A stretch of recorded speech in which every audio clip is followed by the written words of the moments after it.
Oleh karena itu kami menolak kalau dikatakan bahwa kebijakan itu adalah untuk kepentingan politik PDI Perjuangan.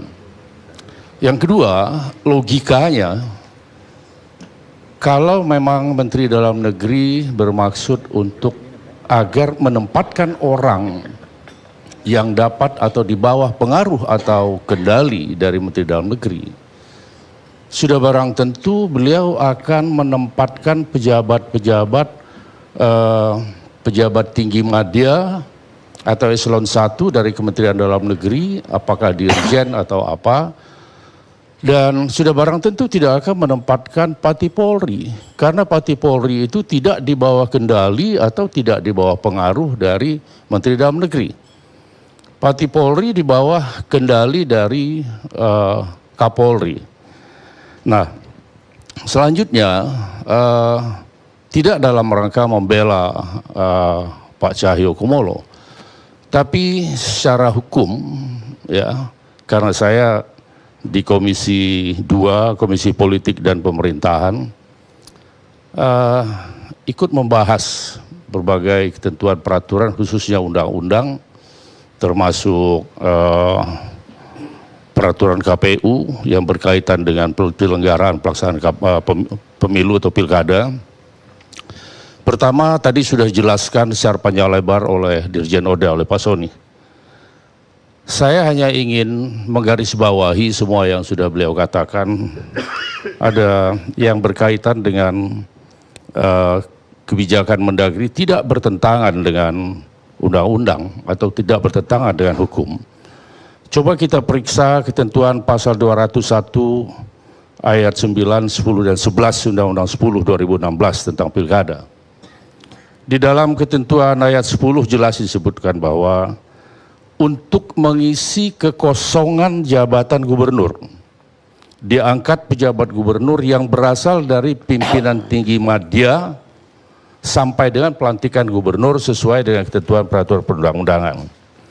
Nah, saya kaitkan lagi dengan undang-undang tentang ASN. 109 ayat 1, 2, dan 3, khususnya di ayat 3, Undang-Undang Nomor 5 Tahun 2014.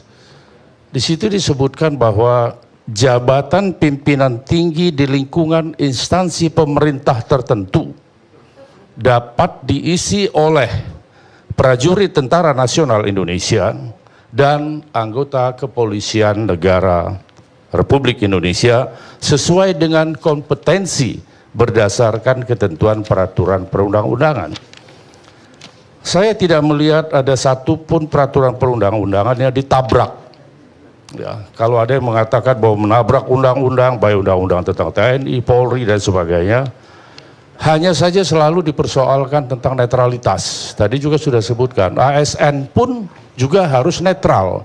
Dan tidak pernah terbukti bahwa di dalam pelaksanaan pilkada, Polri dan TNI tidak netral di pilkada manapun. Nah, berkaitan dengan hal itu, artinya secara hukum tidak ada satupun ketentuan undang-undang yang dilanggar oleh kebijakan Menteri Dalam Negeri.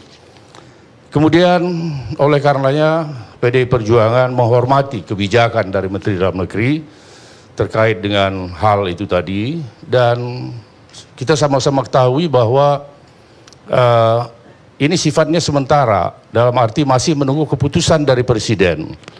Dan PDI Perjuangan bisa memahami kekhawatiran-kekhawatiran dari berbagai pihak, ya. Akan tetapi mari kita sama-sama menunggu keputusan akhir dari Presiden terkait dengan hal yang diajukan oleh Menteri Dalam Negeri terkait dengan dua perwira tinggi itu tadi. Nanti apapun keputusan Presiden harus kita hormati sama-sama. Selama ini saya mendengar atau saya melihat, membaca di berbagai media, banyak politisi yang menyatakan ketidaksetujuannya, bahkan mengatakan melanggar undang-undang. Harapan saya bagi partai politik yang menganggap atau mempunyai suatu penilaian bahwa kebijakan itu bertentangan dengan undang-undang, semua ada jalurnya. sebaiknya partai politik yang bersangkutan memerintahkan kepada fraksinya, kemudian fraksi memerintahkan kepada Kapoksi dalam hal ini Kapoksi 2, ya, untuk memanggil Menteri Dalam Negeri, untuk meminta penjelasan dari Menteri Dalam Negeri terkait hal dimaksud. Jadi yang membuat gaduh ini justru pihak-pihak lain. Sebetulnya tidak ada kegaduhan. Tadi seperti dikatakan oleh Pak Fadlizon, ini adalah suatu kemunduran demokrasi, ini adalah membuat kegaduhan baru. Saya lihat tidak ada kegaduhan, ya, karena semua berjalan. Juga hal ini bukan hal yang baru, tapi sudah ada presiden hukum sebelumnya. Kita melihat di era Pak SBY misalnya, pada saat itu ada PJ Gubernur Jawa Timur, kalau saya tidak salah, ya, namanya Mayor Jenderal TNI H. Setia Purwaka, yang ditunjuk sebagai Gubernur Jawa Timur, pejabat Gubernur Jawa Timur pada periode 2008-2019. Kemudian tadi sudah disebutkan Irjen Polisi Dr. Andes Carlo Brixteu, tidak ada masalah, tidak ada keberpihakan, tidak ada ketidaknetralan. Terbukti pilkada di sana berjalan dengan baik sebagaimana ditentukan oleh undang-undang. Jadi saya tidak akan memperpanjang hal-hal lain yang justru nanti menimbulkan perdebatan-perdebatan yang tidak semestinya, begitu Pak Karni. Terima kasih. Assalamualaikum warahmatullahi wabarakatuh. Tadi ada menyebut 2 presiden, ya. Ada Carlo Teu, ada Jawa Timur. Terus menurut Anda kenapa sekarang ribut? Ada 2 lagi kalau saya tidak saya lupa ya. Tapi ya, pasti bahwa dengan